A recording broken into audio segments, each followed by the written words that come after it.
Good morning, good morning, good morning, very good morning. सभी को शुभ प्रभात। दोबारा से सभी को शुभ प्रभात। आज हम जो टॉपिक स्टार्ट करने जा रहे हैं वो है बाइनोमियल थ्योरम। द्विपद प्रमेय। द्विपद प्रमेय अच्छा टॉपिक है, मिला जुला सा टॉपिक है, थोड़ा सा टफ है, थोड़ा सा इजी है, एक मिक्स टाइप का आपको यहाँ स्वाद जो है वो मिलने वाला है, खट्टा मीठा स्वाद मिलने वाला है। टॉपिक टफ भी है, टॉपिक इजी भी है, एक मिक्स टाइप का, एक अच्छे दोनों प्रकार का अनुभव देने वाला टॉपिक है ये। लेकिन मज़ा बहुत आएगा क्योंकि बहुत प्यारा टॉपिक है ये। इसमें बहुत सारी अच्छी बातें हैं, बहुत सारी चीज़ें ऐसी हैं जो विकास को दर्शाती है, जो गणितीय विकास है उसको दर्शाती है कि कैसे एक गणित का जो क्रम है, छोटा छोटा रूप अगर आप देखना चाहें इतिहास को, गणितीय इतिहास को, तो वो यहाँ पे एक झलक मिलती है। आज हम शुरू करते हैं कहानी को। तो द्विपद प्रमेय, बाइनोमियल थ्योरम।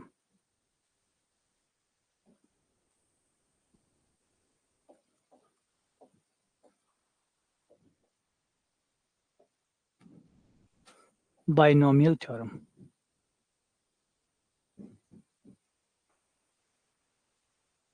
तो इसे बाइनोमियल थ्योरम भी कहते हैं, कई इसको बाइनोमियल एक्सपेंशन भी कहते हैं, विस्तार भी कहते हैं, द्विपद विस्तार।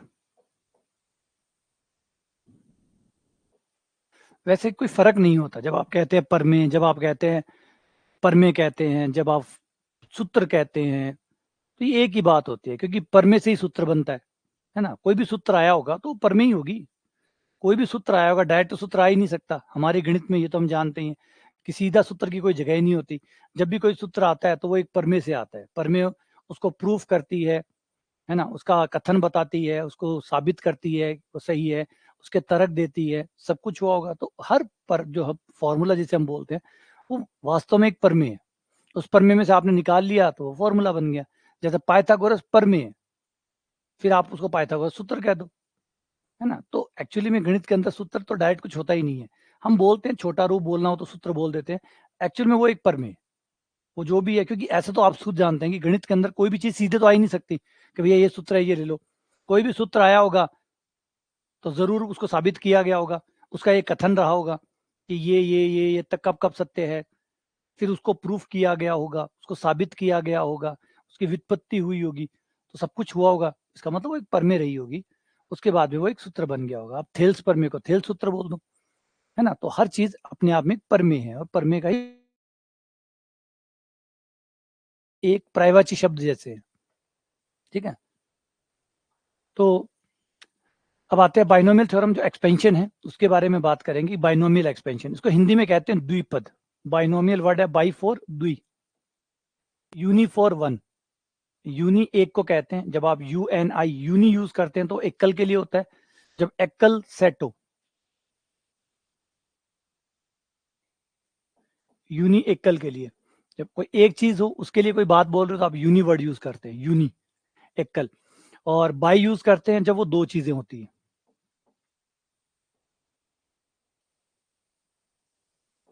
दो के लिए बाई यूज करते हैं, तीन के लिए ट्राई यूज करते हैं, और क्वाड फोर उससे हमारा चल जाता है।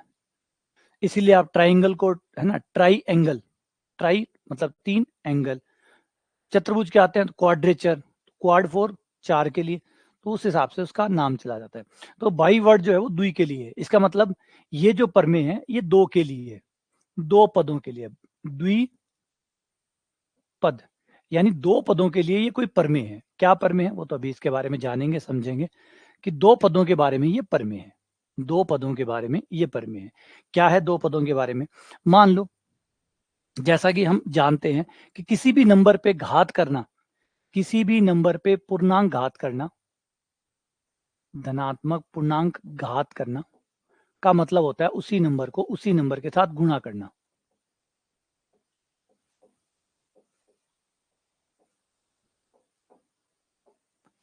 पॉजिटिव इंटीजर पावर, अगर आप ए के ऊपर दो पावर करते हैं, इसका मतलब ये माना जाएगा कि आप चाहते हो कि ए को ए से गुणा किया जाए। तो हमारे यहाँ जो पावर का मतलब होता है वो गुणा करने से होता है। तो ए स्क्वायर यानी ए इंटू ए क्यूब, इसका मतलब ए को ए के साथ 3 बार लिख के गुणा करना है। ठीक है, तो हमारे पावर का सेंस ये होता है। अगर हम n पावर बोल रहे हैं, इसका मतलब n कोई नंबर है और हम उतनी बार a को लिखेंगे और a को गुणा करेंगे, ये टोटल n बार हो जाएगा। तो पावर का अर्थ गुणा करने से होता है, ये रिपीट गुणा होता है, रिपीट करना होता है। गुणा में आपको उसको रिपीट करना होता है। तो n पावर मतलब आपको a को n बार गुणा करना है, अपने साथ ही रिपीट करते रहना है गुणा को, a इंटू ए, फिर इंटू ए, फिर इंटू ए, फिर इंटू ए, कितनी बार, n बार आपको रिपीट करना है। ये हमारे पावर का अर्थ होता है। एक पावर, अगर एक चीज ए है, ए पे अगर आप 2 पावर करते हैं बड़े आराम से खुल जाता है, 2 पावर, 3 पावर, 4 पावर, कोई दिक्कत नहीं आती। लेकिन अगर सोचो ए की जगह जो ए लिखा हुआ है उसकी जगह अगर 2 पद होते, 2 पद होते, एक पद ना होके, यूनी ना होके, द्वि, 2, 3 ये होते, तो मतलब अगर यहां जो ए है, इस ए की जगह, ये जो ए है इसकी जगह एक ना होके, अभी तो ये यूनी है मतलब एकल अवयव है। अब ये एकल अवयव होने के बजाय अगर ये 2 अवयव होते तो, या 3 अवयव होते तो,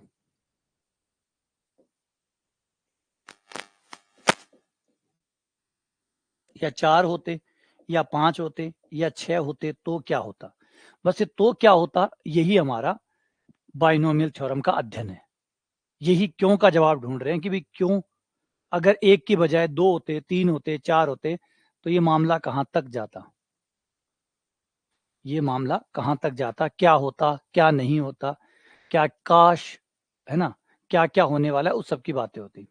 ठीक है ना, यूनी, बाई, ट्राई और उससे ऊपर क्वाड, वार्ड, वार्ड सब। लेकिन ज्यादा दिक्कत नहीं आती, ट्राई की, क्वाड की दिक्कत नहीं आएगी। एक बार अगर हम बाई को समझ जाए, ये जो बाई है उसका 2 को समझ जाए, तो फिर हमें दिक्कत नहीं आएगी। कैसे? 3 में दिक्कत कैसे नहीं आएगी? 3 में इसलिए नहीं आएगी, हम 3 को क्या करेंगे, 2 मान लेंगे, इसको 1 मान लेंगे, इसको 1 मान लेंगे, इस तरीके 3 को 2 मानकर 2 के हिसाब से सोल्व कर लेंगे। तो एक बार अगर हमने 2 को समझ लिया, बाइनोमियल को समझ लिया, तो फिर हम 3 को, 4 को, 5 को, हमें ज्यादा प्रॉब्लम नहीं आएगी, है ना। बस हम यही सीखने वाले हैं कि 2 वालों को समझ जाएं तो सब समझ जाएंगे। अब 2 वालों को ही समझना है। अब क्या समझना है उस पर आते हैं। इनकी गुणा इतनी आसान नहीं है जितनी आसान ये वाली गुणा थी। ये बड़ी राजी राजी हो रही, ये राजी राजी को नहीं है। जैसे x प्लस वाई की पावर आपने 1 की, 1 पावर का मतलब तो ये खुद ही हो गया, एज इट इज, जो है सो है। आपने 2 पावर की, इसका मतलब आपको इसको 2 बार लिखना है, इसको आपस में 2 बार गुणा करना है, x प्लस Y into X plus Y. और बंटनता के नियम से आपने ये गुणा किया, बंटनता मतलब बांट दिया, x को इस x के साथ बांट दिया, x into x, x square, फिर आपने इस x को इस y के साथ बांट दिया, ये हो गया आपका एक्स वाई, फिर आपने y को x के साथ बांट दिया, ये हो गया वाई एक्स, फिर आपने y को y के साथ बांट दिया, ये हो गया वाई स्क्वायर। तो देखें कितने पद खुले, कुल 4 पद खुले, कुल 4 पद खुले। हाँ, कुछ पद जुड़ जाएंगे, जुड़ने से थोड़े पदों की संख्या कम हो गई, एक्स वाई जुड़ गए और ये पदों की संख्या 3 हो गई। लेकिन ठीक है, टोटल तो 4 ही खुले थे, टोटल 4 खुले थे, सॉल्व होके 3 ही पद हो गए, कोई बात नहीं। ठीक है, ये 2 पावर खुल गई। अब हम आगे बढ़े, अगर हम इसी प्रोसेस को आगे रखें जारी और 3 के साथ करें, मतलब x प्लस वाई की पावर 3 करें, तो हम देखते हैं कि ये कैलकुलेशन अब कॉम्प्लिकेटेड होती जा रही है, ये कैलकुलेशन कॉम्प्लिकेटेड होती जा रही है। क्योंकि अभी सिर्फ 4 पद खुले थे जो लास्ट में सॉल्व होकर 3 हो गए, इसमें जब हम पदों को खोलेंगे तो टोटल 8 पद आएंगे, टोटल 8 पद आएंगे। कैसे? जब आप इन 2 को खोलोगे तो 4 पद आएंगे, जो कि भी आपने खोला है। पहले इन 2 को खोल देता हूं मैं, लास्ट वालों को। इन 2 को खोलेंगे तो वो 2, वो आएंगे 4 पद। एक्स स्क्वायर जो आया था, X square, X Y, Y X, Y square, ये 4 आ गए। फिर ये 4 इस 2 से गुणा होंगे तो टोटल 8 पद आएंगे। हाँ, जुड़ जुड़ा के बाद में कम हो जाएंगे, वो बात ठीक है, लेकिन एक बार तो 8 ही आएंगे ना, एक बार तो 8 ही आएंगे। जो गुणा करते टाइम थोड़ी जोड़ते हो आप, पहले गुणा करते हो फिर जोड़ते हो, तो पहले तो गुणा होंगे फिर जुड़ेंगे। तो इतनी देर में टोटल पदों की संख्या तो एक बार 8 आ जाएगी।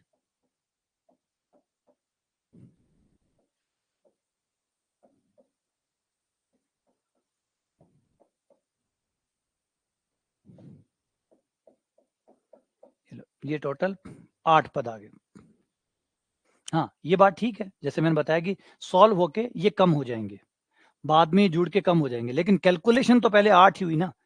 बात ये है कि कैलकुलेशन तो एक बार तो 8 ही होगी, बाद में सॉल्व हो जाए। अब कोई है आपका सवाल है, वो सॉल्व होके 10 लाइनों में सॉल्व होके लास्ट में 0 आ जाता है, इसका मतलब थोड़ी कि 0 लाइनें थी, लाइनें तो 10 ही थी, 10 लाइनों में आपने उसको सॉल्व किया, लास्ट में ठीक है वो 0 हो गया, लेकिन मेहनत थोड़ी खत्म हो गई, वो तो 0 आ गया, आंसर 0 आया है, मेहनत 0 थोड़ी हुई है। तो वही बात है, कैलकुलेशन तो टोटल 8 ही आई है, जो कि सॉल्व होके हमारी ये बन गई।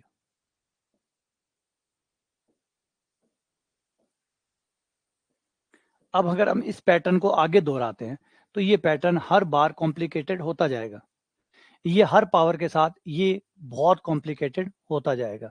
जैसे जैसे हम आगे बढ़ेंगे हम देखेंगे कि कैलकुलेशन कंप्यूटेशन पार्ट बढ़ता जा रहा है। जब हम 2 पावर को खोल रहे थे तो 4 पद आ रहे थे, जो लास्ट में 3 हो गए थे, फिर 3 पावर को खोला तो टोटल 8 पद आए, क्योंकि हर ब्रैकेट 2 पद देता है, और वो 2 से गुणा होता है 4 बनाता है, 4 फिर 2 से गुणा होता है तो 8 पद बनाता है। इस तरीके से पदों की संख्या लगातार बढ़ती जा रही है, और इसका पैटर्न जो है वो डरावना है, बहुत ज्यादा डरावना है, कि जैसे जैसे अगर हम x प्लस वाई की पावर n खोलें तो हमें टोटल 2 की पावर n कैलकुलेशन करनी पड़ेगी।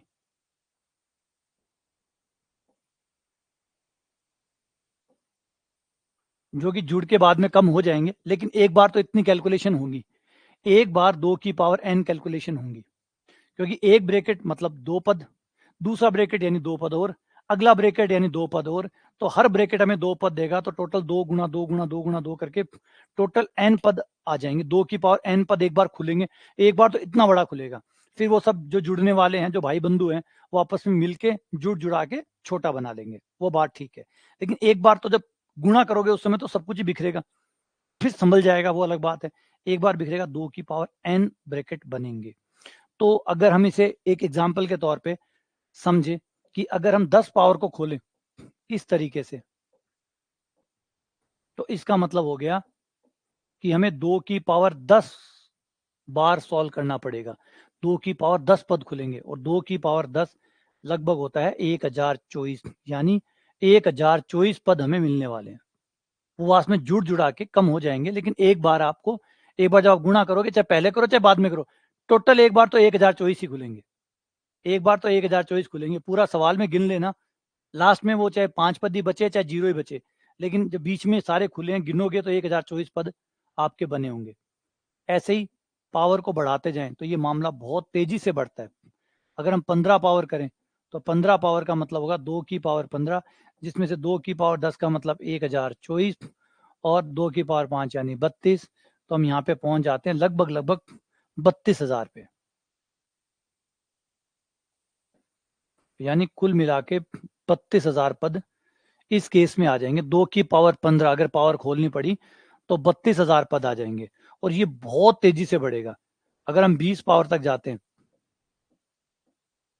तो 20 पावर तक हमारी गणना हो चुकी होगी 2 की पावर 10 की पावर 2, यानी 1024 की पावर 2, और 1000 को लगभग लगभग मैं 1000 लिख लूं, लगभग 1000 लिख लूं, तो ये 1000 के हिसाब से मेरा आ जाएगा इकाई, दहाई, सैकड़ा, हजार, 10,000, लाख, 10 लाख।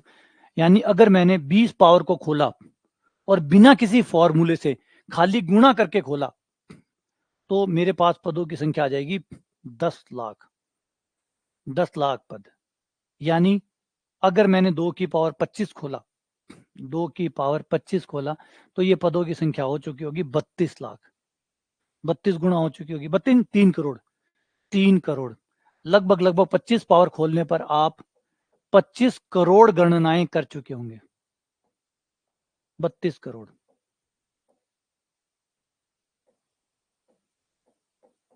और हर एक पावर के बाद ये गणना डबल होती जाएगी, हर एक पावर के बाद। 26 पावर पे ये 64 करोड़, 27 पावर पे ये अरबों में जा चुकी होगी, 1 अरब 28 करोड़,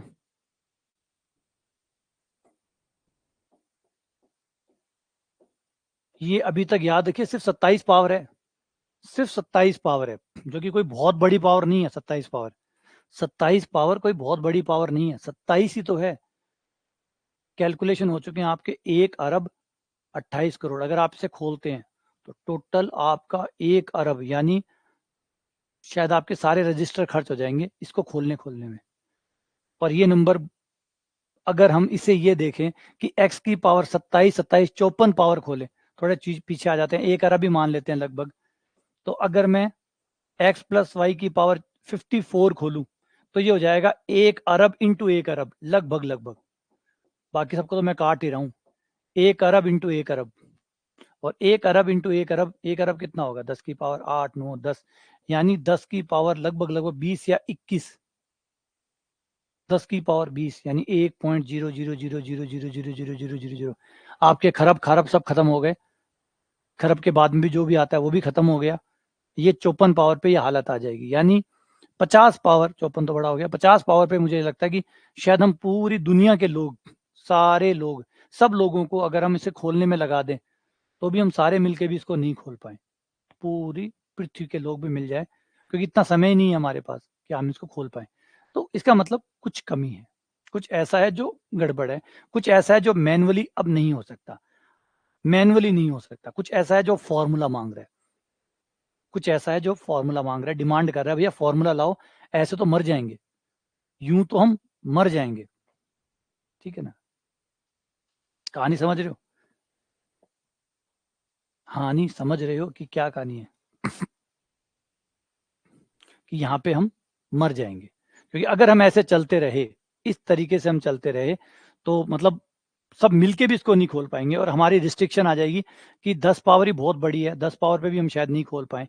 तो हमें एक फॉर्मूले की जरूरत है कि एक फॉर्मूला दो जिससे फाइनली जो नतीजा आने वाला है, फाइनली एक एक अरब पद, इतने पद हमें ना खोलना पड़े, हम सीधा लास्ट वाला जो है, एकदम लास्ट लास्ट वाली जो लाइन आती है, सबसे वाली लास्ट वाली लाइन, उस पे पहुंच जाए, अंतिम लाइन पे पहुंच जाए। ठीक है ना? जो अंतिम लाइन है हम उस पर पहुंच जाए।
तो अब हम इसे बंद पैक करके हम कुछ ऐसा करना चाहते हैं जिससे ये चीजें सॉल्व हो जाए।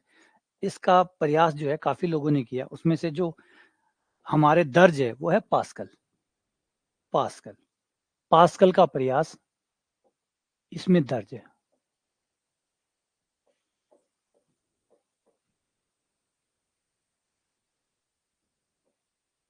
पास्कल ट्रायंगल, पास्कल ने विस्तारों को देखा और देख के एक पैटर्न पकड़ में आया, जो विस्तार थे उन विस्तारों का अध्ययन किया, तो पास्कल को विस्तारों में एक पैटर्न नजर आया कि यार ये तो पैटर्न चल रहा है।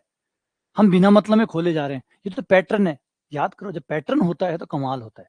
पैटर्न पकड़ में आने के बाद आपकी सारी मेहनत खत्म हो जाती है। फिर आप जो चाहे, जो मर्जी आए वो पद निकाल लो, जो मन में आए वो पद निकाल लो। क्योंकि जब पैटर्न पकड़ में आ गया तो आप सीधा वो जाके वो डायरेक्ट वो वाला पद जो चाहिए सीधा वो रखते हैं और वो निकाल लेते हैं। तो इंपॉर्टेंट है पैटर्न। अगर पैटर्न ना होते, अगर चीजों में पैटर्न ना होते तो फिर तो आपकी मेहनत कोई नहीं रोक सकता था। अगर पैटर्न ना होते तो आपकी मेहनत को कोई नहीं रोक सकता था। आपको मेहनत करनी ही पड़ती। आपको 10 पावर को नॉर्मली ही खोलना पड़ता जैसे हम खोलते हैं, 11 पावर को, 12 पावर को ऐसे ही खोलना पड़ता जैसे भी मैंने बताया था, अगर पैटर्न ना होता तो। लेकिन फॉर्चुनेटली बहुत सुंदर चीज ये है कि प्रकृति में पैटर्न पाए जाते हैं। प्रकृति में पैटर्न होते हैं। ये बड़ी अजीब चीज है लेकिन ये सच है। नॉर्मली हमें लगता है कि चीजों में पैटर्न नहीं है, लेकिन चीजों में पैटर्न होते हैं। पैटर्न का मतलब जिससे आप अंदाजा लगा सकें आगे क्या होने वाला है, आगे क्या होने वाला है। ये पैटर्न हर जगह है। चाहे आप इतिहास में उठा के देख लीजिए, आपको पैटर्न पकड़ में आ जाएगा। आप किसी भी चीजों में देखिए, अपने जीवन में भी उतार के देख लीजिए, आप जल्दी एक पैटर्न पकड़ लेंगे कि हाँ एक पैटर्न हमारे जीवन में चल रहा होता है। नियम अलग हो सकते हैं पैटर्न के, लेकिन कोई ना कोई पैटर्न जरूर फॉलो हो रहा है, कुछ तो फॉलो हो रहा है, कुछ तो ऐसा है जो फिक्स है, जो चल रहा है। तो ये जो पैटर्न है इसको पकड़ना ही इंपॉर्टेंट है। ये पकड़ में आ गया तो सब कथाएं पूरी हो जाएगी, सब पूर्ण हो जाएगी। तो पास्कल ने सबसे पहली बार इस पैटर्न को पकड़ा कि एक पैटर्न चल रहा है। जब आप एक पावर को खोलते हैं, यहाँ पे भी आप देख लो, मैं एक पावर को खोलता हूं तो ये आ जाएगा। एक पावर को खोलने पर एक्स प्लस वाई आ गया। दो पावर को खोलूंगा, ये एक पावर है। दो पावर को खोलूंगा तो ये आएगा X square plus 2xy plus Y square. जब मैं तीन पावर को खोलूंगा,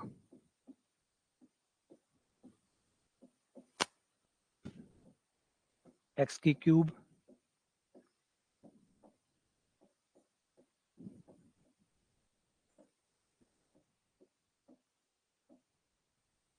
जब मैं चार पावर को खोलूंगा,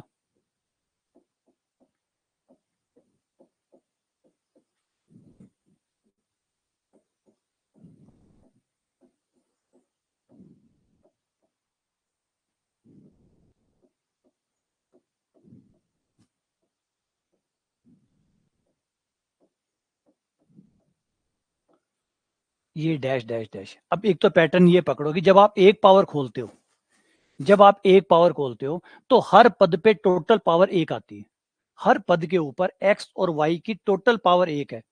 देखो, वन पावर, वन पावर। जब आप टू पावर को खोलते हो तो two power, two power, two power. जब आप तीन पावर को खोलते हो, तीन पावर, तीन पावर, तीन पावर, तीन पावर। जब आप चार पावर को खोलते हो, चार पावर, चार पावर, चार पावर, चार पावर, चार पावर। इसका मतलब है कि जितनी पावर को खोलते हैं हर पद पे टोटल पावर बराबर होती है। हाँ ये बात हो सकती है कि एक्स पे ज्यादा है, वाई पे कम है, वाई पे ज्यादा है, एक्स पे कम है। टोटल पावर उतनी होती है जितनी पावर को आप खोलते हो। तो यहाँ जो पावर है, यहाँ जो भी आप पावर खोल रहे हो, उतनी ही पावर आपको एक्स और वाई में बंटती है। मतलब उतना ही बंटता है जितनी घात होती है। ठीक है। दूसरा पैटर्न, पैटर्न नंबर एक। पैटर्न नंबर एक कि जितनी पावर आप खोलेंगे उतनी ही पावर हर पद पे टोटल टोटल जमा होगी। हर पद पे उतनी पावर टोटल जमा होगी, चाहे एक्स पे कितनी भी हो, चाहे वाई पे कितनी हो। दूसरा पैटर्न नंबर एक। पैटर्न नंबर दो देखा कि आप देखो कि जैसे विस्तार करते हैं, उन्हें क्रम से लगाते हैं, तो हम देखते हैं कि जो एक्स है, एक्स मतलब जो प्रथम पद है, प्रथम पद की पावर कम होती जा रही है। तीन पावर, दो पावर, एक पावर, जीरो पावर। एक्स नहीं है ना, जीरो पावर।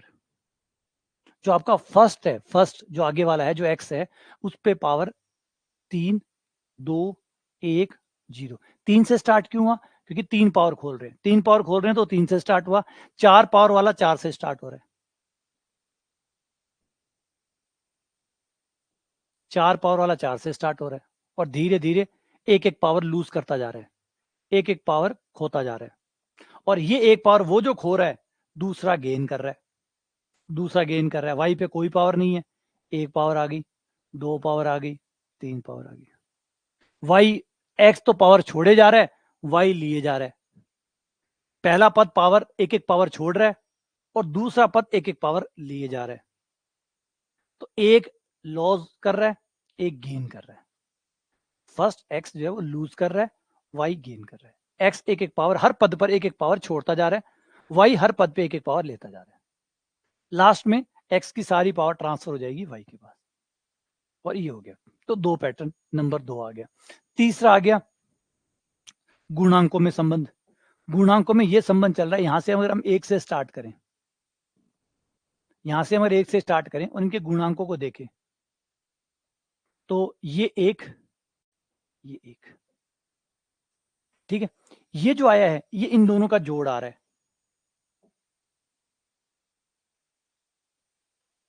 ये 1,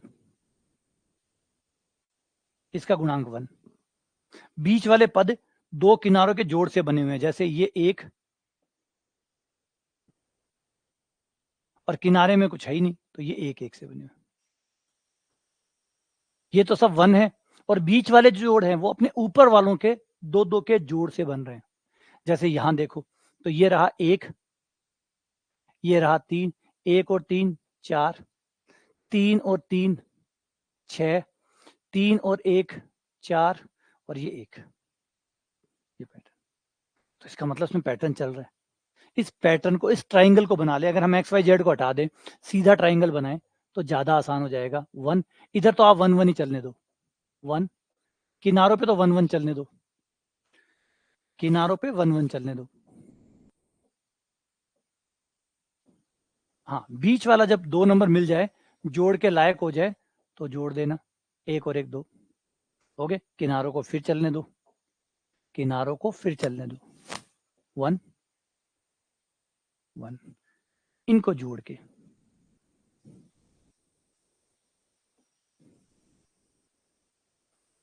किनारों को फिर चलने दो,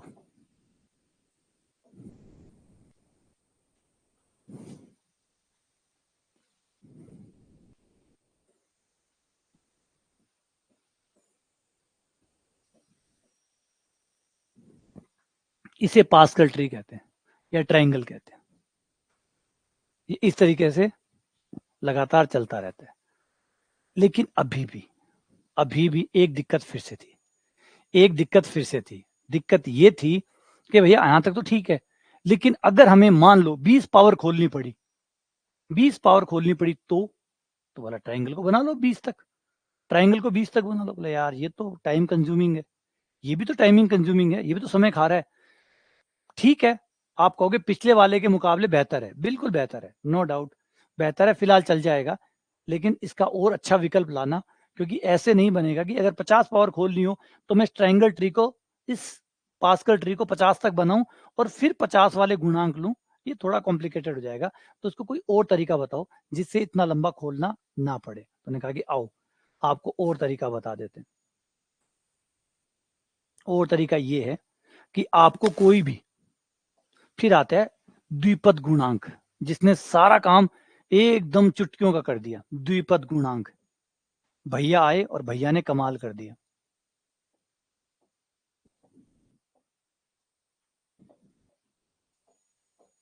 द्विपद गुणांक, बाइनोमियल कॉफिशिएंट।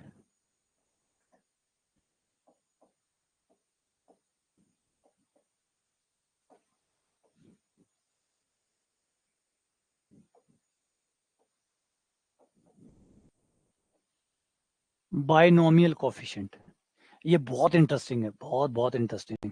पहले तो ये समझो कि ये आया क्यों, क्या दिक्कत थी। अगर हमें 50 पावर खोलनी पड़ती, अगर हमें 50 पावर खोलनी पड़ती, तो हमें पास्कल ट्री को 50 तक बनाना पड़ता, 50 तक। और मैं किसी से ये पूछ लेता कि 50वीं पावर में दूसरे पद का गुणांक कितना है, बताओ।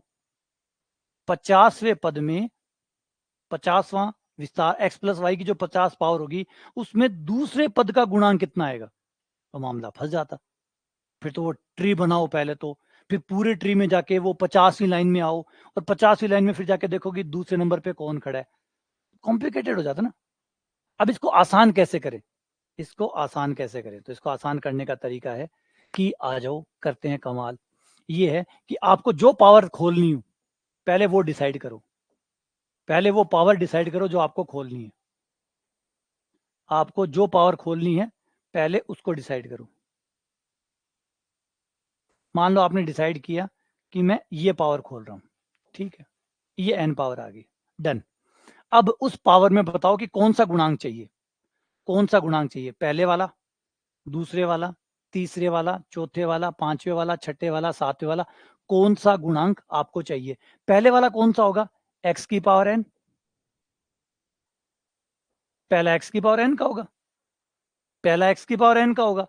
दूसरा गुणांक x पे एक पावर कम, y पे एक पावर ज्यादा, दूसरा गुणांक ये होगा। तीसरा गुणांक x पे एक और पावर कम,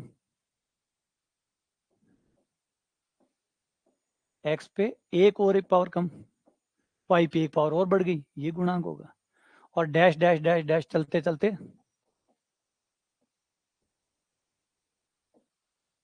x पे पावर खत्म, y पे n पावर।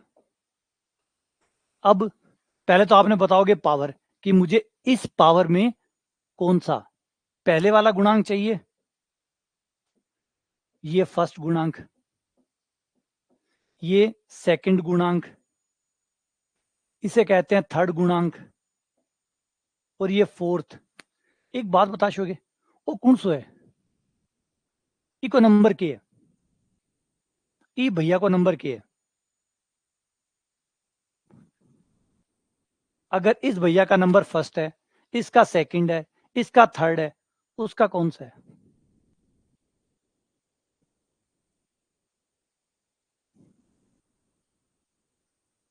इसका नंबर फर्स्ट है, ये सेकंड है, ये थर्ड है, अगला फोर्थ है, वो लास्ट वाला कौन सा होगा। बिल्कुल, ये होगा n+1वां।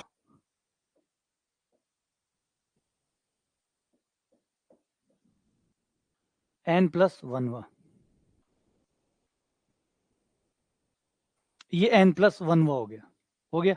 इसका मतलब एक बात कंफर्म हो गई कि जब आप n पावर को खोलते हैं, जब आप n पावर को खोलते हैं तो कुल पदों की संख्या कितनी होती है, n+1।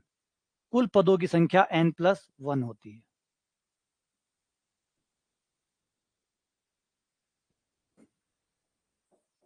n पावर को खोलने पर कुल पदों की संख्या n+1 होती है।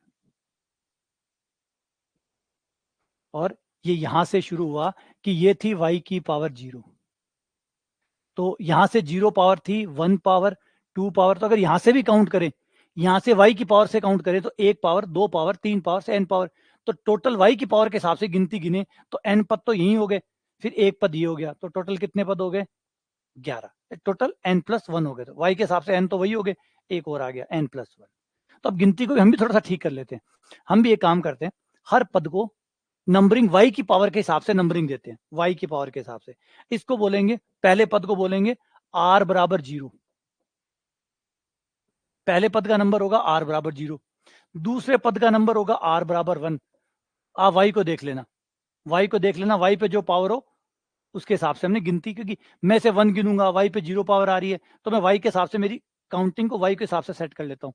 y0 मतलब y मतलब दूसरा पद, दूसरे पद पे 0 पावर है, वो पहला पद कहलाएगा।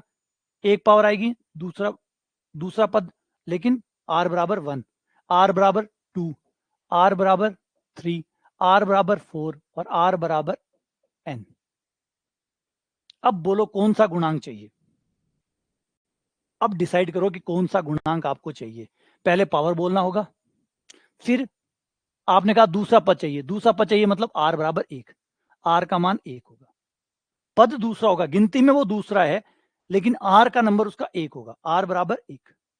एक कम बोलेंगे क्योंकि r की गिनती हमने 0 से स्टार्ट की है, r की गिनती हमने 0 से स्टार्ट की है, इसलिए जब तीसरा पद होगा, फर्स्ट, सेकंड, थर्ड, तीसरा पद होगा तो r का मान कितना होगा, 2। r का मान क्या होगा, 2। ठीक है, अब आप डिसाइड करो कि कौन सा गुणांक चाहिए। तो जो भी गुणांक आपको चाहिए यहां आपको स्पेसिफाई करना होगा, n वे पद, n वीं घात, n वीं घात का r+1 वे पद, का गुणांक।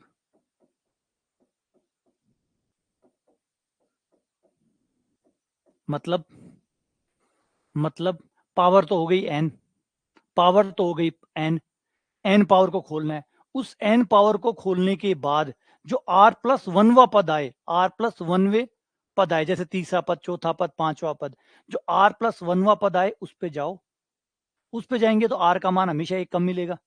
r+1वां पद है, r+1वां पद है तो r की वैल्यू होगी r, क्योंकि जब पांचवा पद होगा तो r की वैल्यू 4 होगी, क्योंकि हमने r को 0 से स्टार्ट किया। थोड़ा सा कंफ्यूजन है, क्या करें, दिक्कत, बने हुए ही ऐसे पद है, हम क्या कर ले, तो कंफ्यूजन तो क्रिएट होगी लेकिन हम समझ रहे हैं, पांचवा पद है, r का मान 4 होगा, छठा पद है, r का मान 5 होगा, सातवां पद है, r का मान 6 होगा, तो r+1वां पद है तो r का मान r होगा, तो उसका जो गुणांक होगा वो NCR होगा।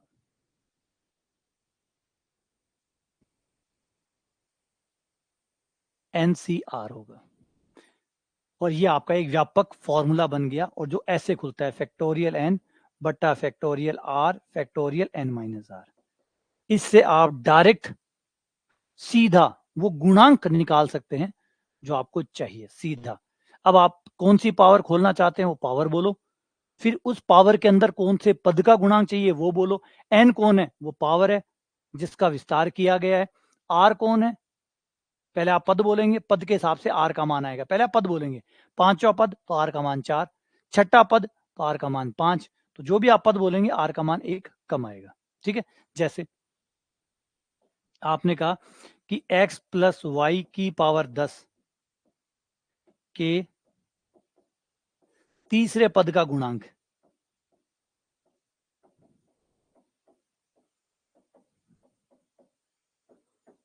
तो पावर कितनी है 10, पावर कितनी है 10, उसका तीसरा पद NC2, और n का मान हो गया 10C2। तो पहले समझ में कि NCR कौन होता है, क्यों द्विपद गुणांक कहा गया इसको, इसको द्विपद गुणांक क्यों कहा गया, क्योंकि बंदा ऐसा कमाल है कि आपको सीधा निकाल के दे देगा, सीधा, कोई पास्कल ट्री नहीं बनाना, कोई ट्रायंगल नहीं बनाना, कोई लंबे चौड़े ट्री नहीं तैयार करने, सीधा डायरेक्ट फॉर्मूला देगा आपको कि वो गुणांक गुणांक बाहर आ जाए। सिर्फ वो अनंत अनंत अनंत जाल में से जो भी गुणांक आपको चाहिए वो सीधा निकाल देगा, खसक जो चाहिए। तो सोचो कितनी कमाल की चीज है ये कितनी कमाल की चीज है। इस अनंत ट्री के अंदर जो भी आपको चाहिए बस आप बोलो वो मिल जाएगा, इसीलिए इसको द्विपद गुणांक कहा जाता है ना, इसीलिए इसको द्विपद गुणांक कहा जाता है। सॉल्व करने की बात करना, समझो पहले कहानी समझो यार, कहीं उत्तरा में लाग जाओ, 8 15 25 में लाग जाओ, समझ रहे हो, मेन चीज तो कठोर ही चल रही है, थे लागे पड़े हो 5 6 में, 5 आ गयो, 15 आ गयो, 12 आ गयो, आज सी 15 12 कठी को जा, कहानी तो समझो कि एनसीआर है के अब तो कमाल की चीज चल रही है, बिना छोड़ 5 7 में लाग रहे हो। एनसीआर समझ में आए कि कितना जबरदस्त है, और नहीं होता तो क्या होता, एनसीआर नहीं होता तो क्या होता, एनसीआर नहीं होता तो मैं आपसे कहता कि x+y की पावर 20 का चौथे पद का गुणांक क्या होगा, तो थे पूरी ट्री बनाता और फिर 20वीं पावर में जाता, फिर चौथा को गुणांक निकाल कर लेकर आता। समझ रहे हो कि अगर ये नहीं होता तो क्या होता, ए भाई जी नहीं होता तो कितना दुख पाता आप। इसकी समझो, इसको समझो कि ये कितनी कमाल की चीज बनाई है। इसका मतलब ये सब के सब, ये जो पूरा ट्री है, ये सब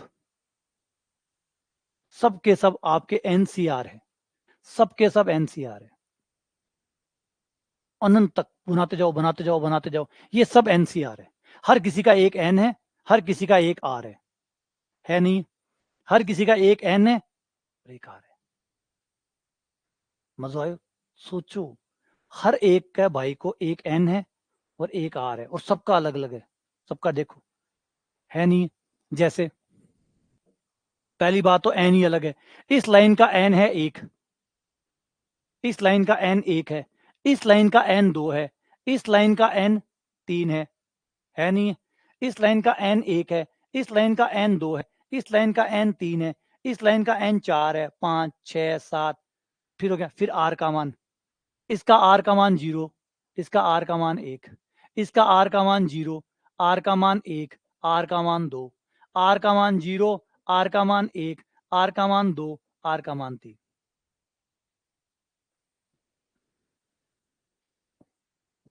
प्रूफ नहीं मांगे करेगी गणित तारा, प्रूफ नहीं मांगे गणित तारा, और सब माफ कर दे, खून माफ कर दे, प्रूफ कौन माफ करे गणित की में खून माफ कर दिया कि भाई खून करे कोई बात को नहीं, चलो छोड़ दिया, लेकिन प्रूफ ना मांगे है तो गणित तारा सवाल ही को नहीं उठेगी। प्रूफ ना मांगे, बाकायदा मांगे कि जाओ दिखाओ बात कहीं आई है ना। गणित में छोड़ी को नहीं, प्रूफ तो कोई छोड़ी को नहीं। पहली बात, प्रूफ बिना लेवे ही को नहीं। जितनी बात आप पढ़ रहे हैं ना, जो भी हम पढ़ रहे हैं, बिना प्रूफ के तो कुछ भी है ही नहीं। बिना प्रूफ के तो कुछ भी नहीं है, कुछ भी कुछ भी कुछ भी नहीं है।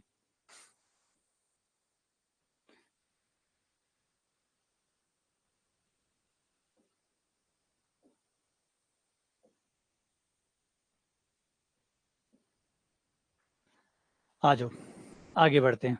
पहले फैक्टोरियल को, इसको क्या है फैक्टोरियल, इसको मैं थोड़ा सा क्लियर कर देता हूँ। इसको फैक्टोरियल को थोड़ा सा मैं क्लियर कर देता हूँ कि फैक्टोरियल क्या होता है। वैसे तो आपको पता है, लेकिन मेरी फॉर्मेलिटी कर दूं कि फैक्टोरियल ये होता है, फैक्टोरियल में आप चीज़ों को गुणा करते हैं, और तब तक गुणा करते हैं जब तक एक नहीं आ जाए। रिवर्स में चलते हैं, नीचे की तरफ चलते हैं, और जब तक एक नहीं आ जाए। जैसे 2 है, फैक्टोरियल 2 है तो 2 गुणा 1, उल्टा नीचे की तरफ गुणा करते जाते हैं जब तक एक नहीं आ जाता। फैक्टोरियल 3 यानी 3 गुणा 2 गुणा 1। फैक्टोरियल 4, 4 गुणा 3 गुणा 2 गुणा 1।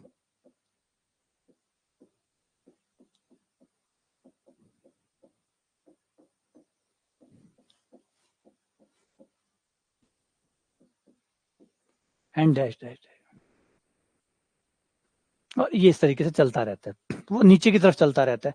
अगर हम ये तो 4 5 की बात करें, मान लो हम n की बात करते हैं, तो n में क्या होगा, जितना है पहले वहां से शुरू होगा, है ना। जितने भी फैक्टोरियल को हम देख रहे हैं तो ये देख ही पा रहे हैं कि 2 है तो 2 से शुरू हो रहा है, 3 है तो 3 से शुरू होता है, 4 है तो 4 से शुरू होता है, तो 5 है तो 5 से शुरू होता है, तो n है तो n से शुरू होगा, और फिर एक कदम पीछे, फिर एक कदम और पीछे, और फिर एक कदम और पीछे, फिर एक कदम और पीछे, और फिर एक कदम और पीछे। अब और पीछे पीछे चाल तो कदे तो 3 और 2 और 1 पर पूगी सी। एन कब तो ही नंबर हो, एन कोई भी नंबर हो, अगर आप पीछे चलते जा रहे हो तो कभी तो 1 पे पहुंचोगे ना। भाई ठीक है, टाइम ज्यादा लग जाएगा। अगर आप 100 से शुरू करोगे तो 100, 99, 98, 97, 96, 95, 94, लास्ट में 3 2 1 हो ही जाएगा। 10,000 से शुरू करोगे तो थोड़ा फासला लंबा हो जाएगा, 1 लाख से शुरू करोगे तो फासला और लंबा हो जाएगा, लेकिन लास्ट में तो 3 2 1 आई सी, लास्ट तो आई सी, कद तो 80। ठीक है, आज ही आज सी, हो सके महीना भर में आ जावे, हो सके साल भर में आ जावे, कदे तो 3 2 1 खत्म हो तो 3 2 1 तो आई सी, है ना। तो ये होता है फैक्टोरियल में, आप उसको रिवर्स में खोलते चले जाते हैं, गुणा करते चले जाते हैं जब तक वो एक ना बना दे। ये फैक्टोरियल रहता है, क्रम गुणित इसको हिंदी में कहा जाता है, फैक्टोरियल या क्रम गुणित।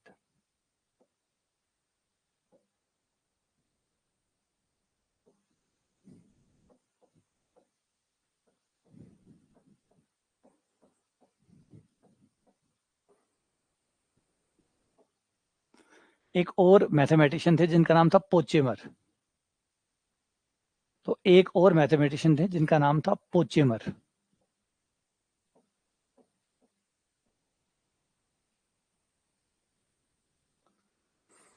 ये देखो, सोच से सोच विकसित होती है, सोच से सोच विकसित होती है। तो पोचेमर जो थे, उन्होंने देखा कि ये सब सही है, सबकी जिज्ञासा होती है, हर कोई आदमी चीजों को देखता है, जब उसको देखता है तो उसके मन में एक हम क्यूरियस हैं, हम डेफिनेटली क्यूरियस हैं। ये तो हम दुनिया में आए, समाज में रहने के हिसाब से हमने नियम बांध लिए, ये हम नेचुरल नहीं है, हम नेचुरल नहीं है ये। आज ठीक है, हमें समाज में रहना है, देश में रहना है, कानून व्यवस्था बनाए रखनी है, संविधान को मानना है, ये सब सच है, ये रहने के तरीके हैं, लेकिन बाय नेचर हम ऐसे नहीं है, है ना। है तो हम उसी श्रेणी में जिस श्रेणी में जानवर आते हैं। वो देखो, आप किसी जानवर को देखिए, वो कैसे रहता है, वो नेचुरली रहता है, वो एकदम नेचुरली रहता है, देखा कभी आपने? आप किसी जानवर को देखिए, वो एकदम नेचुरली रहता है, एकदम फ्री। जब मन में आया तब सो गया, घड़ी नहीं देखता। अच्छा 7 बज गए, आओ कल ऑफिस जाना है, सो जाते हैं। देख कभी किसी देखा शेर को? चाहे शेर ही ले लो, जंगल का राजा है, कभी देखा घड़ी पहन के घूम रहा हो, है ना? वो कल का क्या होगा? अच्छा मैंने तो SIP करवाई नहीं, मैं तो LIC करानी भूल ही गया, मेरे बच्चों का क्या होगा? मेरी तो LIC रह गई, म्यूचुअल फंड तो मैंने किए ही नहीं, मेरी तो सेविंग ही नहीं है।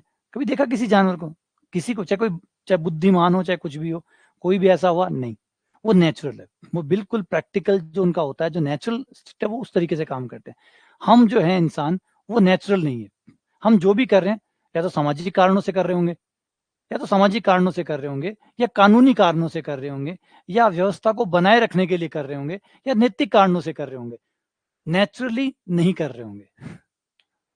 नेचुरली हम लोग नहीं कर रहे होंगे।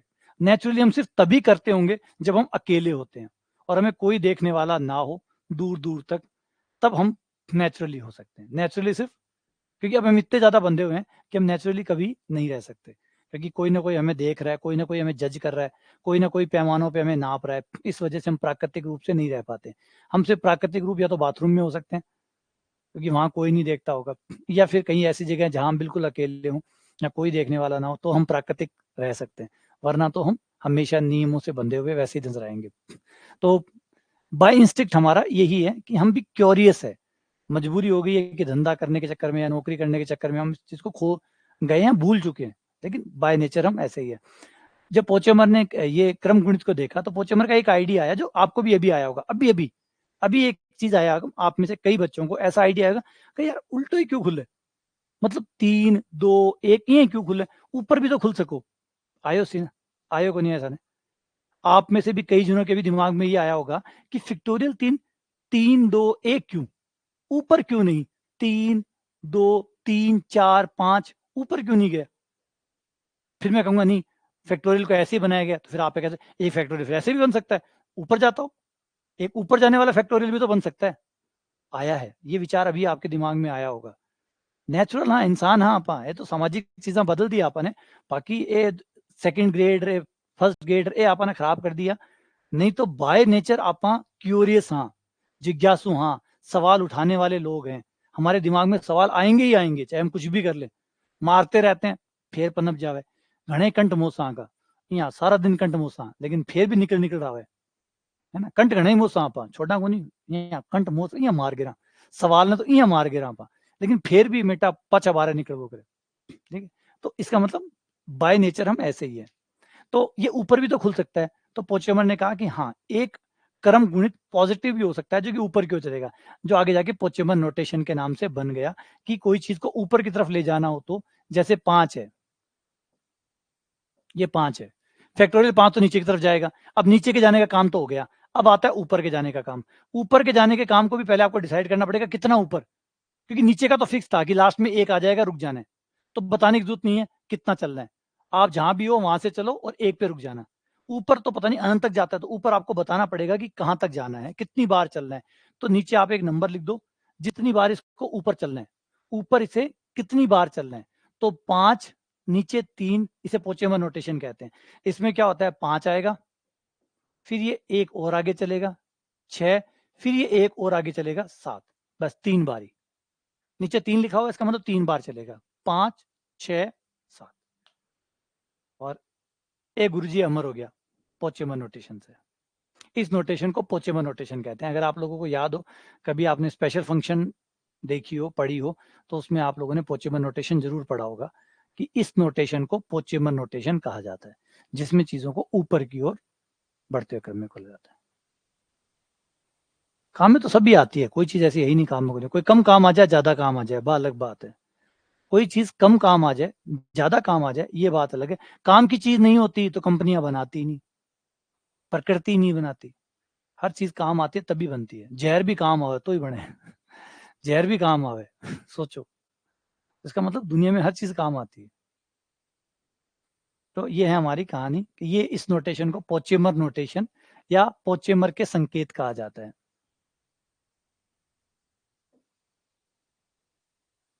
और या फिर एक इन दोनों के लिए नाम जुड़े, इसको आपने फैक्टोरियल कह दिया, इनको इंक्रीजिंग फैक्टोरियल कह दिया, इंक्रीजिंग बढ़ने वाले, वर्धमान फैक्टोरियल। तो देखो कितना सिंपल है, एकदम सिंपल बात है, एकदम सिंपल चीज है, कोई बहुत कॉम्प्लिकेटेड नहीं है। हम में से हजारों लोगों के भी जो इसको पढ़ेगा उसके दिमाग में ये आएगा कि यार फैक्टोरियल ऊपर भी तो चल सकता है, बिल्कुल चल सकता है, जैसे नीचे चल सकता है वैसे ऊपर भी चल सकता है, तो उसके भी एक संकेत होने चाहिए, संकेत एक बन गए, ये ऊपर वाले बन गए। ठीक है, आ जाओ आगे बढ़ते हैं। अब हम आ गए थे एनसीआर पे।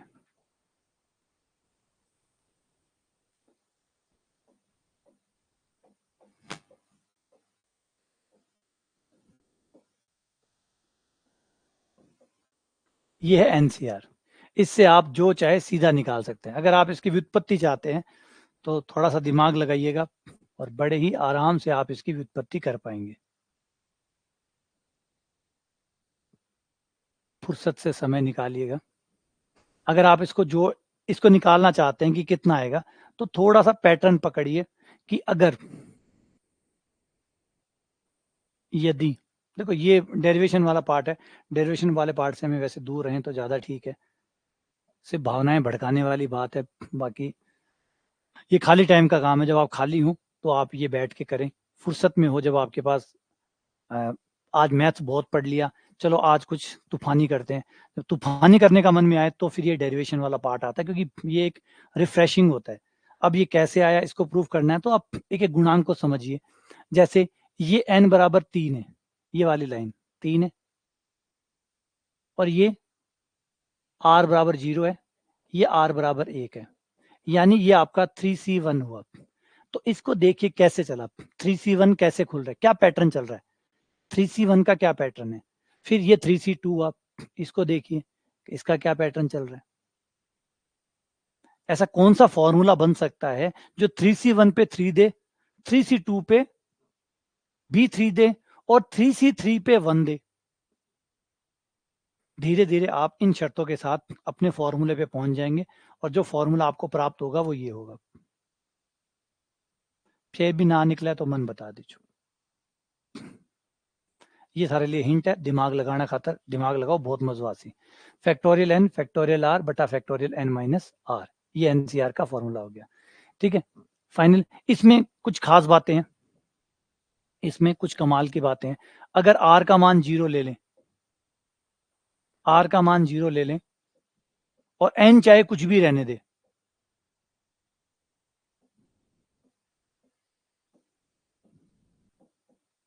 तो आंसर हमेशा एक आएगा, आंसर हमेशा एक आएगा। इसका मतलब पावर चाहे कोई भी हो, पहले पद का गुणांक हमेशा एक होगा। पावर चाहे कुछ भी हो, 50 हो, 1000 हो, 10,000 पावर हो, कोई भी पावर हो, उसका जो पहला पद होगा x की पावर n वाला, उसका गुणांक हमेशा एक होगा, वो हमेशा एक आएगा। वैसे भी पास्कल, वैसे पास्कल ट्राइंगल से क्लियर हो ही गया कि ये सब 1 है, ये वाले सब 1 है, वो फॉर्मूला भी यही बता रहा है। ऐसे ही अगर r का मान n रख दे तो ये भी यही बताता है कि NCN करने पर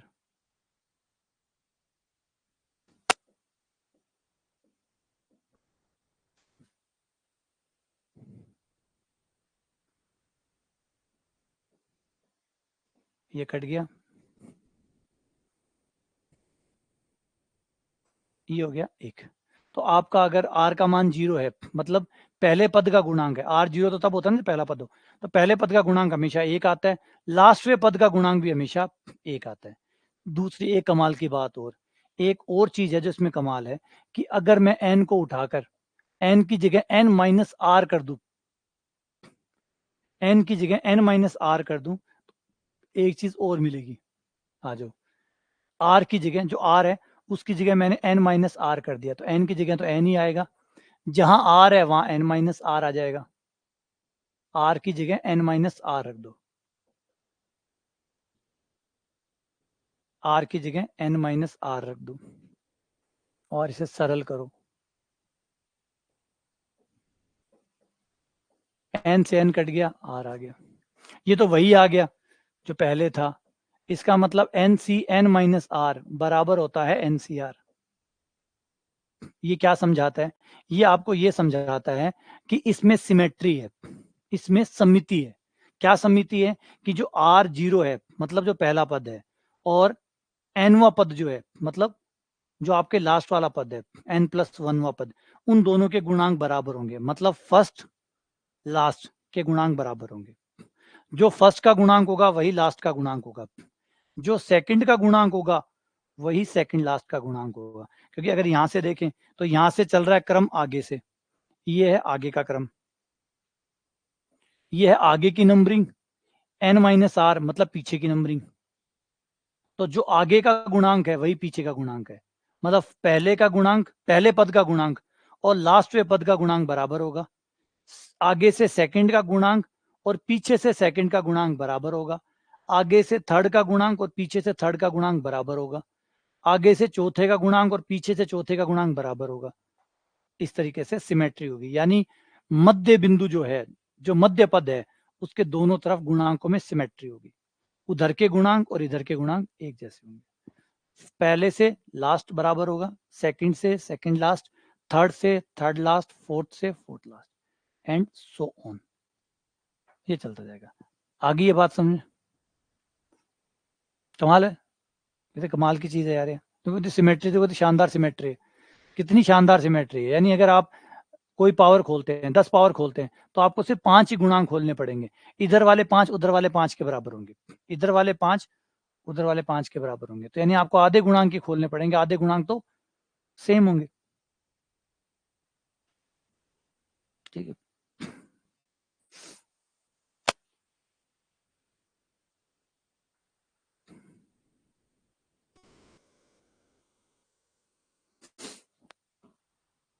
विवान करा पास्कल ट्री में भी, पास्कल ट्री में भी ऐसा ही दिख रहा है। पास्कल ट्री थे, थोड़ा समझ रहा कौन, मेरी भावनाएं कौन समझ रहा, या तो मैं समझा पा रही हूँ, या थे मेरी भावनाएं कौन समझ रहा। मैं था ना बंदूक दे रही हूँ और थे कह रहा हूँ हमारी तलवार में भी ज्यादा धार है। मैं था ना बंदूक दे रही हूँ और थे मन कह रहे हो सर बा हमारी तलवार है, बा भी में इससे भी ज्यादा धार है, बहुत धार है अभी में। बंदूक का तलवार से कोई मुकाबला है? कोई मुकाबला है ना। क्योंकि तलवार वो है जिसके लिए आपको जाना पड़ता है, सामने वाले के पास में जाना पड़ता है, फिर चलती है। बंदूक कई जगह से, अच्छा, तलवार चलाने के लिए जो योद्धा है वो ठीक ठाक हो, ट्रेंड हो, वेल ट्रेंड हो, बहुत कुछ चाहिए। बंदूक चलाने के लिए मरेड़ों से चाल जी, और सामने चाहे कतई बहादुर क्यों ना हो, एक गोली लागी, खेल खत्म। तो अंग्रेजा के सगाई तो दिक्कत ही आपनी, अपला निकलता तलवारा ले और बे चलाता खच खच खच। अपला कहता आओ आओ और बे कहता खच खच। कठत था लगा, कठत था लगा, बे इया और आपा इया, तो की था लगो आपनू कत्ता ही आ जाता है ना। कहानी जरा उसे समझो बात को, कि ये इंपॉर्टेंस है ना, कि हमारा इतिहास क्यों बिगड़ा, उसका बिगड़ने कारण है कि अपला लाग रहा इया, आ जाओ आ जाओ, सबने संभाल लेंगा। एक को नहीं, दो तलवारा से लाग रहा, अरे दो तलवारा सारा जाए तो चाली, सारा जाए तो चाली, गोली भट्ठू पे लिया जी, गोली भट्ठू चाल अपने आप ही आजी, फिर थारी तलवारा कर चीके।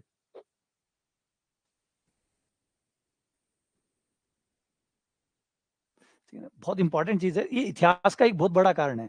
जैसे बाबर वाला देखिए आप, बाबर वाले में क्या था, बाबर क्या लेके आया था, बाबर तोप लेके आया था। तोप लेके आया था तो सबको लगता था कि युद्ध वैसे ही होंगे जैसे आमने सामने योद्धा लड़ते हैं। उन्हें लगता था कि वैसे युद्ध होगा जैसे आमने सामने योद्धा लड़ते हैं। तकनीक है ना, बाबर तोप लेके आया और तोप के गोलों के लिए वो अपरिचित थे, उन्हें नहीं पता था कि ऐसे भी युद्ध हो सकता है क्या। उन्हें तो वही लगा, इं लड़सिया आजा, आया लड़सिया वन इं लाग रहे वन ऊपर उड़ता हुआ ही घोड़ा आलसी। तो उसके लिए तैयार नहीं थे। तो यही अंग्रेजों के साथ था। अंग्रेज भी जब आए बात में तो वो यूं नहीं आए थे, वो यूं आए थे। तो उससे टिकने का कोई तारे का तरीका हमारे पास नहीं था, हमारे पास थी तलवारें जो कि टिक नहीं सकती थी। तो उनसे ज्यादा दिन लड़ाई संभव ही नहीं थी, कि लड़ ही नहीं सकते थे, क्योंकि वो तकनीक एडवांस थे। और आज भी अगर कोई देश है तो जो तकनीक में एडवांस है, कमाल है। चाहे देश छोटा हो, बहुत छोटा हो, सोचो किसी के पास बंदूक है, अगर किसी बच्चे के पास बंदूक है और सामने खली खड़ा है, खली क्या कर लेगा अगर बच्चे के पास बंदूक है तो? समझ रहे हैं, वो खिलौना नहीं है वो खिलौनों को नहीं, खतरनाक चीज है वो। अगर किसी के पास बंदूक है, जिसके पास तकनीक है ना, फिर वो छोटा या मोटा, लंबा या बड़ा नहीं होता, वो पावरफुली होता है। वो जो भी है वो ताकतवर है। तो तकनीक है, जैसे इसराइल है, बहुत छोटा देश है लेकिन ताकत है, तकनीक है। कोई देश बहुत बड़े हैं, तकनीक नहीं है तो क्या फायदा? बड़े से लड़ाई बड़े छोटे की नहीं रही है, अब लड़ाई है तकनीक की, है ना। जिसके पास तकनीक ज्यादा है वो जीतेगा। तो यही हम तकनीक विकसित करें। पास्कल ट्री में बुराई नहीं थी, लेकिन पास्कल ट्री में हमें सब कुछ बनाना पड़ता है, सब कुछ बनाना पड़ता है। अब यहाँ पे हम क्या एनसीआर को पढ़ रहे हैं, सारी बातें खुल के आ रही हैं। आप एनसीआर को पढ़ लो, सब कुछ कवर हो गया, पूरा पास्कल ट्री कवर हो गया। इवन पास्कल ट्री से ज्यादा भी कवर हो जाएगा। अभी हम आगे चलेंगे तो देखेंगे ये पास्कल ट्री को भी पार कर जाएगा। अभी आपका पास्कल ट्री आपको बड़ा लग रहा हो तो अभी थोड़े दिन रुको, पास्कल ट्री का भी बैम काट दिया कि पास्कल ट्री से भी ये फार बेटर है। तो ये हो गया एनसीआर N-R, ये हो गया।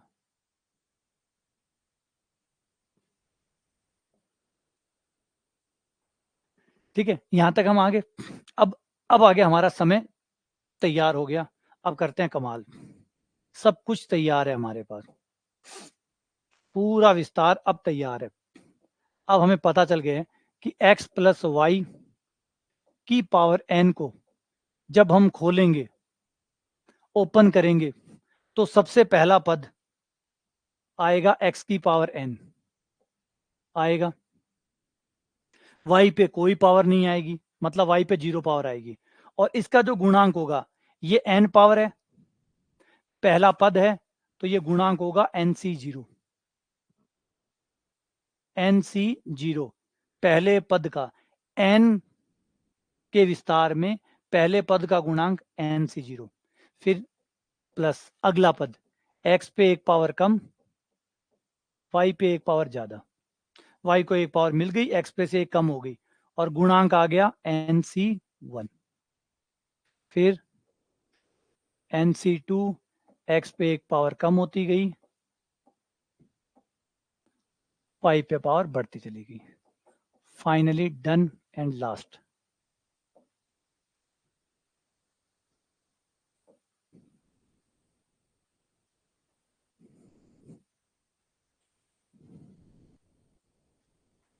तो ये हो गया।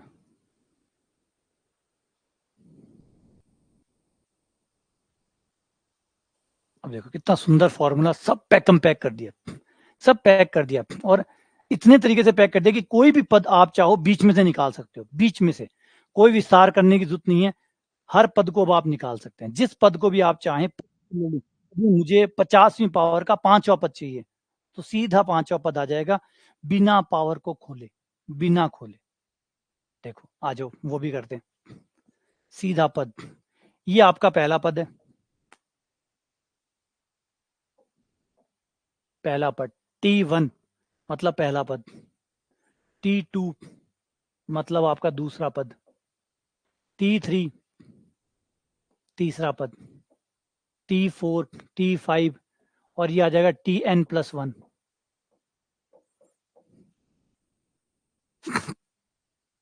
बीच में से कोई भी पद आपको निकालना है, कोई भी पद, मतलब R+1वां पद निकालना है।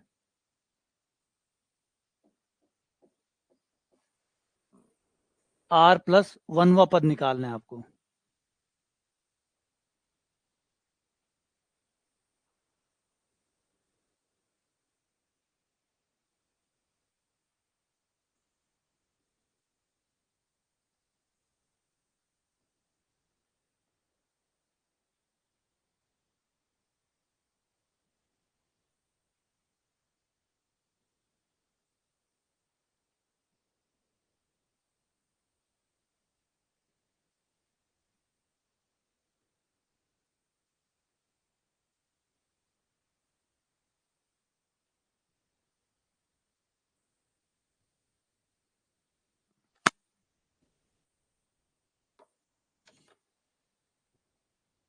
ठीक है, R+1वां पद निकालना है।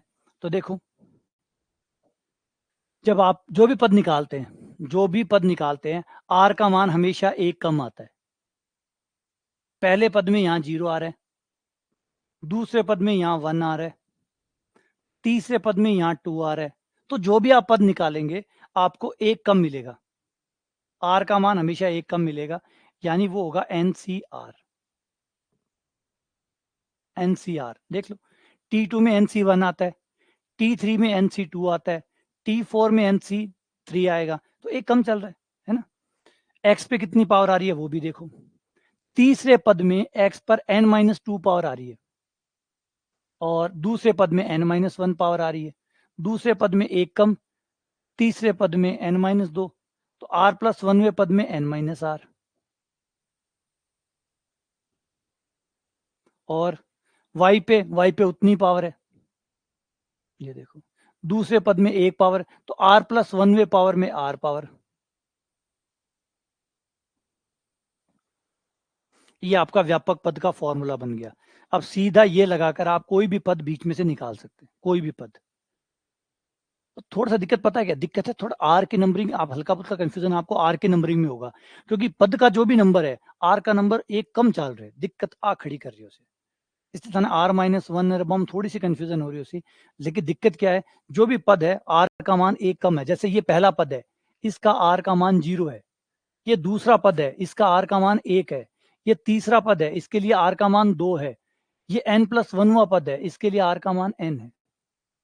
ये हल्का सा कंफ्यूजन है कि आपका जो पद है, पद पांचवा है आर का मान 4 है, पद तीसरा है आर का मान 2 है, क्योंकि आर को हमने 0 से स्टार्ट किया हुआ है और पद को हमने 1 से स्टार्ट किया हुआ है। गिनती जो है पदों की, गिनती तो 1 से स्टार्ट होती है, गिनती तो 1 से स्टार्ट होती है, तो वो तो गलत है ही नहीं, पहला पद, और बोला भी नहीं जाता 0 पद, 0वां पद, पहला पद, ऑब्वियसली बात है, पहला पद दूसरा पद तीसरा पद यूं ही बोला जाता है, तो 0वां पद तो बोला ही नहीं जाता, तो इसलिए 0वां पद तो हो ही नहीं सकता, तो पहला पद ही होगा, लेकिन उसके लिए आर का मान कितना हुआ 0 हुआ। तो ये थोड़ा सा मिसमैच रहता है, जिससे थोड़ी परेशानी आती है। एक बार समझ लो कि जो भी पद होगा आर का मान हमेशा उसका एक कम बोला जाएगा, ठीक है। तो इससे आपका ये डायरेक्ट पद बन गया। तो जो भी पद आपको निकालना हो सीधा एक पद डायरेक्ट निकाल सकते हो, बोलो कौन सा निकालना है वो तय करो। मान लो आपने 8वां तय किया, 8वां पद चाहते हो आर का मान 7 रख दो, 11वां पद चाहते हो आर का मान 10 रख दो, आर का मान 15वां पद चाहते हो तो आर का मान 14 रख दो, तो जो भी पद चाहते हो आर का मान एक कम रख दो, वो वाला पद आ जाएगा।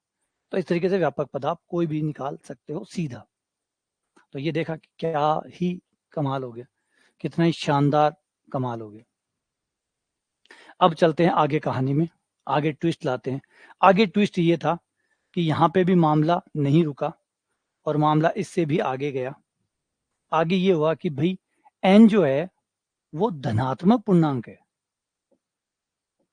धनात्मक पूर्णांक का मतलब इसमें आप बाध्य हैं, रिस्ट्रिक्टेड है कि आप n का मान 1 ले सकते हैं, 2 ले सकते हैं, 3 ले सकते हैं, 4 ले सकते हैं, 5 ले सकते हैं, डैश डैश डैश। अगर मैं कहूं कि n का मान 1/2 लो या 3/4 लो तो मना कर दोगे, बोले नहीं ले सकते। n का मान आधा लो, नहीं, आधी पावर नहीं खुलती, 3/4 पावर नहीं खुलती, 5/4 पावर नहीं खुलती, 1/3 पावर नहीं खुलती। इसका मतलब एक थोड़ा सा डिसअपॉइंटमेंट हमें मिला कि भाई ये जो खुलेगा ये पूरी पूरी पावर के लिए खुलेगा, ये पूरी पूरी पावर के लिए खुलेगा, 1 2 3 4 5, ये आधी अधूरी पावर के लिए कैसे खुलेगा, हाफ पावर के लिए कैसे खुलेगा, 3/2 पावर के लिए कैसे खुलेगा, 1/4 पावर के लिए कैसे खुलेगा। तो ये मामला फंस गया, लेकिन ज्यादा दिन नहीं फंसा। इसके बाद में आते हैं सर आइजैक न्यूटन, और सर आइजैक न्यूटन इसको विस्तारित कर देते हैं और इसको आम जनता के लिए भी खोल देते हैं। अब आम जनता भी किसी भी पावर को खोल सकती है। 1 + x की पावर n बराबर 1 + nx plus n(n-1) factorial 2 x² plus n(n-1) n-2 बट्टा factorial 3 x³ and so on, चलते रहो। इसे कहते हैं जनरलाइज, इसे कहते हैं व्यापीकृत द्विपद प्रमेय। और ये बहुत बड़ा माइलस्टोन है।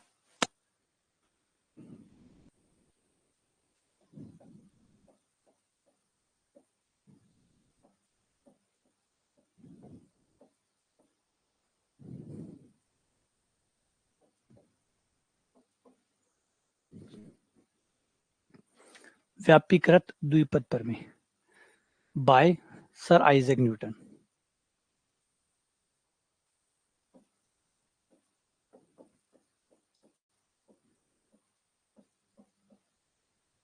तो न्यूटन का ये जो कंट्रीब्यूशन है, ये बहुत बड़ा कंट्रीब्यूशन है।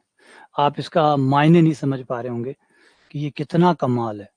पता है, आप हर चीज का विस्तार कर सकते हैं, सोच सकते हो हर चीज का। मतलब आप आधी पावर खोल सकते हो, आप 1/4 पावर खोल सकते हो, आप 1/3 पावर खोल सकते हो, आप सभी प्रकार की घातें खोल सकते हो, सभी प्रकार के विस्तार कर सकते हो। सारे विस्तार पूर्णांकों में हो, ये लगभग लगभग असंभव बात है कि हर चीज पे 1 पावर 2 पावर 3 पावर 4 पावर ये आए, ये संभव नहीं है। किसी पे कोई भी पावर आ सकती है। और अगर कोई भी पावर आप नहीं खोल सकते तो आपकी फिजिक्स भी लिमिटेड हो जाएगी। याद करो, बहुत बीच दौरान आपने फिजिक्स में विस्तार किए हैं। आपने बीच दौरान इस फॉर्मूले का विस्तार करके पता नहीं ना जाने कितनी फिजिक्स के अंदर विस्तार किए होंगे, किए ना। अगर ये ना होता तो वो चीजें विस्तार ना होती, विस्तार ना होते तो वो जो रिजल्ट आपको मिले हैं वो ना मिलते। मतलब फिजिक्स वहीं वहीं रुक जाती, उससे आगे नहीं बढ़ती, क्योंकि वो विस्तार नहीं होते।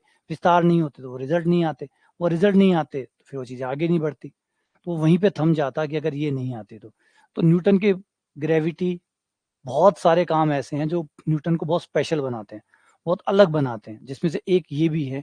कितना स्पेशल था ये, क्योंकि हाफ पावर के लिए कैसे खुलेगा, सरप्राइजिंग फैक्ट है ये, हाफ पावर के लिए कैसे खुलेगा। क्योंकि न्यूटन कमाल थे, न्यूटन ने एनसीआर को न्यूटन न्यूटन थे, फाइनली न्यूटन न्यूटन थे। उन्होंने एनसीआर को ऐसे कर दिया,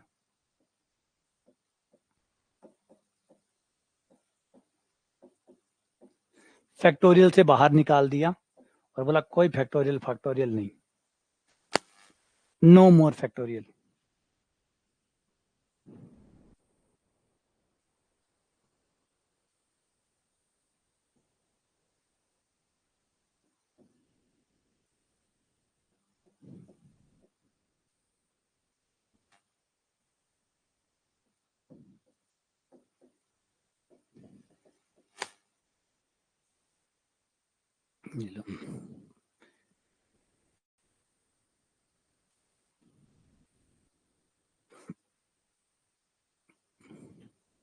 ये कर दिया एनसीआर को, फैक्टोरियल से मुक्त करा दिया, आजाद कर दिया फैक्टोरियल से। एनसीआर को आप ऐसे खोलो। और इसका फायदा क्या है पता है? इसका फायदा ये है कि अब आप बंधे हुए नहीं हो कि एन पूर्णांक को। अब एन आधा अधूरा है तो भी आप खोल सकते हो। अब अगर एन आपका आधा अधूरा भी है, 1/2 भी है, तो ये सूत्र लग जाएगा। पहले वाले में क्या दिक्कत थी? पहले वाले में ये दिक्कत थी कि पहले वाले में फैक्टोरियल लगा हुआ था, और फैक्टोरियल की मजबूरी ये होती है कि फैक्टोरियल सिर्फ पूर्णांकों के लिए काम करता है। फैक्टोरियल सिर्फ पूर्णांकों के लिए काम करता है, यानी अगर फैक्टोरियल है तो पूर्णांक है, बिना पूर्णांकों के फैक्टोरियल काम नहीं करेगा। तो ये फैक्टोरियल की वजह से एनसीआर लिमिटेड हो गया था, रिस्ट्रिक्टेड हो गया था कि भाई ये अब नहीं चल सकता। तो न्यूटन आए और आग लगा दी एनसीआर के, मतलब भाड़ में जा फैक्टोरियल, रिस्ट्रिक्ट कर रहा है, सीमाएं लांघेंगे। और वो सीमाएं लांग गए और उन्होंने एनसीआर को कर दिया। अब देखने में अजीब लग रहा होगा, ये और ये दोनों एक ही है, निकाल लो चाहे, दोनों एक ही है भाई, अलग अलग ना है, एक ही है, सेम टू सेम है बिल्कुल। बस लिखने का तरीका अलग है, लिखने का तरीका अलग है। वो जो जीनियस टच है ना, जो जीनियस टच है, देखो पेंसिल और पेन मेरे कने भी है, पेज मेरे कने भी है ना। पेन और पेज मेरे पास भी है और पिकासो के पास भी है। लेकिन उस जो पेन और पेज को जो वो यूज करते हैं ना, वो मैं नहीं कर पाऊंगा। पेन और पेज मेरे पास भी है, और पेन और पेज पिकासो के पास भी थे, और शायद और लोगों के पास भी होंगे। लेकिन उन पेन और पेज के बीच में कुछ ऐसा है जो जीनियस टच है, समझ रहे हो? उस पेज और पेन के बीच में कुछ ऐसा है ना। वो जो ऐसा है वो मेरे पास नहीं है। हाँ, नेगेटिव पे भी काम करेगा, आप नेगेटिव पे भी करा लो, नेगेटिव पे भी काम करेगा, माइनस प्लस सब जो मन में है वो यूज करो, जाओ मजे करो। ये लो, n belongs to real number, आप खुश, जाओ मौज करो। ऐसा तो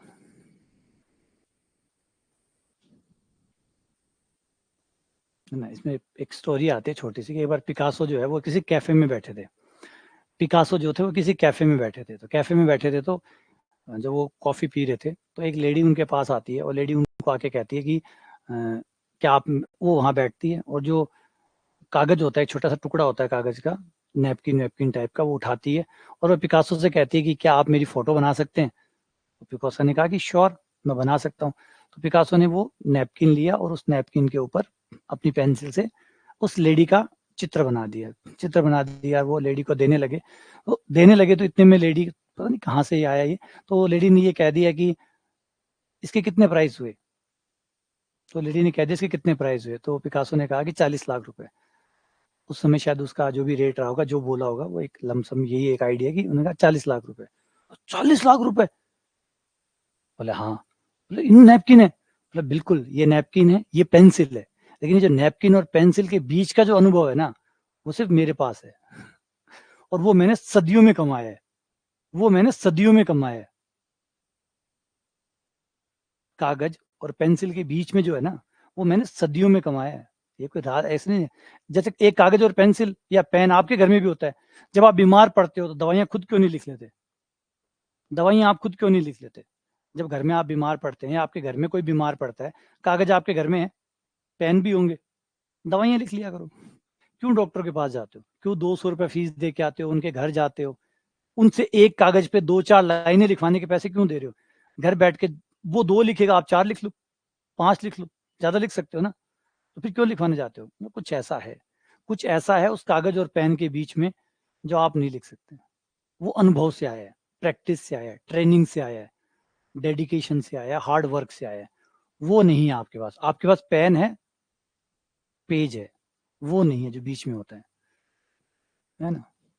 तो ये इंपॉर्टेंट चीज होती है जिसे आपको समझना चाहिए कि ये बहुत महत्वपूर्ण, बस वही है, वही महत्वपूर्ण है जो दोनों के बीच में, वो गेन करना पड़ता है। तो ये न्यूटन के पास था। अब देखो इसी को, सिंपल है, कोई ज्यादा कॉम्प्लिकेटेड नहीं है। देखो अब दिखा दूं यहाँ तक कि हो क्या रहा है। इसे पकड़ो, इस भैया को पकड़ो और इसको ओपन करो। कुछ नहीं किया न्यूटन ने, बस वो किया जो हर कोई नहीं कर सकता था। ऊपर वाले को खोलो, ऊपर वाले को खोला, एन बाहर आया, एन बाहर आते ही अंदर क्या बचा, n-1, क्योंकि फैक्टोरियल में यही रूल होता है। 5 बाहर आता है तो अंदर 4 बचता है, 4 बाहर आता है तो अंदर 3 बचता है। फिर आप n-1 को भी बाहर निकाल लो, अंदर क्या बच जाएगा, n-2 बच जाएगा। n-2 को बाहर निकाल लो, n-2 को बाहर निकाल लो, अंदर क्या बच जाएगा, n-3। n-3 को भी बाहर निकाल लो, अंदर क्या बच जाएगा, n-4। सोचो n-r कब बचेगा, n-r कब बचेगा अंदर। ये तब बचेगा जब आप निकालते जाएंगे, निकालते जाएंगे, n-r+1 तक बाहर निकालेंगे, तब अंदर बचेगा n-r। आप अगर लगातार बाहर निकालते जाएं, n निकाल दिया, एक कम हो गया, n-1, वो भी निकाल दिया, n-2, वो भी निकाल दिया, n-3, n-4, निकालते गए, लास्ट में आपने n-r+1 तक निकाल लिया, तो अंदर क्या बचेगा, जो आपने निकाला है उससे एक कदम पीछे बचेगा। जितना आपने निकाला है, अगर मान लो आपने n-3 निकाला है तो अंदर n-4 बचेगा, n-4 निकाला है तो अंदर n-5 बचेगा। तो अगर आपने n-r+1 निकाला है तो अंदर क्या बचा होगा, इससे एक कम, इससे एक कम, इससे एक कम कौन होगा, n-r। देखो जब आपने n निकाला था तो अंदर कौन बचा था, n-1। जब आपने n-1 निकाला था तो अंदर कौन बचागा, n-2, मतलब नीचे एक कम बचेगा। तो जब आप n निकालते निकालते n-r+1 पे पहुंच जाएंगे तो अंदर कौन बचेगा, n-r। बस हो गया काम, नीचे आपका ठीक ठाक लिख दो, ये आ गया फैक्टोरियल n-r से फैक्टोरियल n-r कट। ठीक है, और फैक्टोरियल आर को लिख सकते हैं हम 1 गुणा 2 गुणा 3 गुणा 4 गुणा आर। ये लो। अब दोनों में क्या अंतर है? वो आपको लगेगा तो एक ही बात है। एक बात नहीं है, रात दिन का अंतर है। इसमें फैक्टोरियल लगे पड़े हैं, ये बिना फैक्टोरियल का है। और बिना फैक्टोरियल का है इसका मतलब इस पे फैक्टोरियल के रूल लागू नहीं होते। जब फैक्टोरियल है ही नहीं तो फैक्टोरियल की बाध्यता भी लागू नहीं होगी।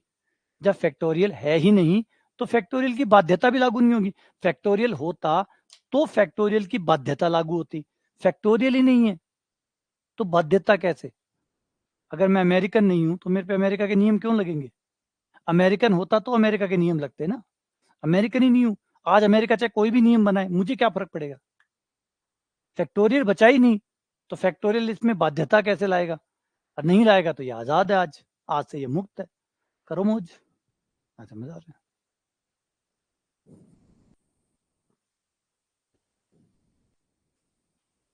ठीक है, आगे बात समझे। ये है इंटरेस्टिंग पॉइंट हमारा बाइनोमियल थ्योरम का। क्या कमाल है ये थ्योरम, जबरदस्त है। ऊपर वाला गलत नहीं लिखा, पढ़ने की गलती है। ब्रैकेट खोलो सेम आ जाएंगे, ब्रैकेट खोलो सेम आ जाएंगे। ब्रैकेट ओपन करो, n minus R plus 1, n minus R plus 1। बेटा ब्रैकेट लाग रहे, बिन ब्रैकेट कौन लाग रहे हो? ठीक है ना। चलो, उम्मीद करता हूँ कि बाइनोमियल थ्योरम का शुरुआती पार्ट समझ में आए, हिस्ट्री समझ में आ गई होगी कि कहाँ से आया, क्यों आया, क्या महत्व था। फिर तो चीज़ें आगे बढ़ती चली गई, सवाल बन गए, आरपीएससी में आने लग गए और हम उस हिसाब से पढ़ने लग जाएंगे। ये आज का पहला दिन था और पहला दिन वैसे भी उसी बात का होता है कि चीज़ें कहाँ से आई, क्यों पढ़नी है, किस लिए पढ़नी है, किस तरीके से विकास हुआ और किन किन लोगों ने क्या क्या चमत्कार किए। और अब मिलते हैं आप लोगों से अगले लेक्चर में।